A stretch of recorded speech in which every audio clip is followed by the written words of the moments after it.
Британскиот сој коси во Македонија. Бројот на новозаразени секојдневно се зголемува за над 1000 нови случаи. Но дали е тоа реалната слика? Матичните алармираат дека термини за тестирање нема, па бројот на позитивни е барем 3-кратно поголем од оној официјалниот. Во време кога граѓаните осиромашуваат поради корона кризата, бројни се оние семејства кои не можат да си дозволат да се тестираат во приватните лаборатории, па се изолираат и лекуваат под предпоставка дека се позитивни на вирусот. Огромен проблем е немаме можност за тестирање луѓе за PCR-и, многу малку тестови се прават. Брзите тестови антигенски исто така ни се лимитирани, ги нема во не знам какви бројки. На жалост сме ставени во ситуација да во такви семејства што има многу социјално ранливи веќе станува поголемиот дел од народот социјално ранлив, бидејќи финансискиот момент е многу страшен, па селективно тестираме.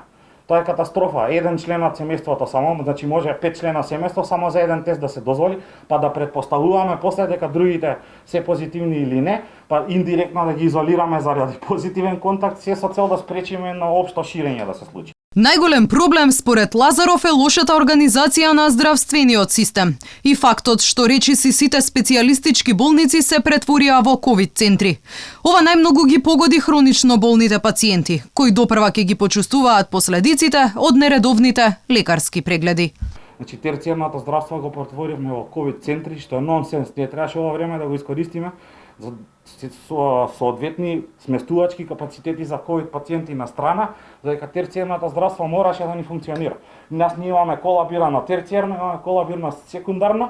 Примарното здравство велиме кога ни треба, обратете се кај матичен лекар, кога треба нешто за нас да се направи, викаме не сме во системот. И навистина е ова веќе збунувачки. Јас имам пациенти кардиолошки случаи кои што година и пол немаат видено специјалисти.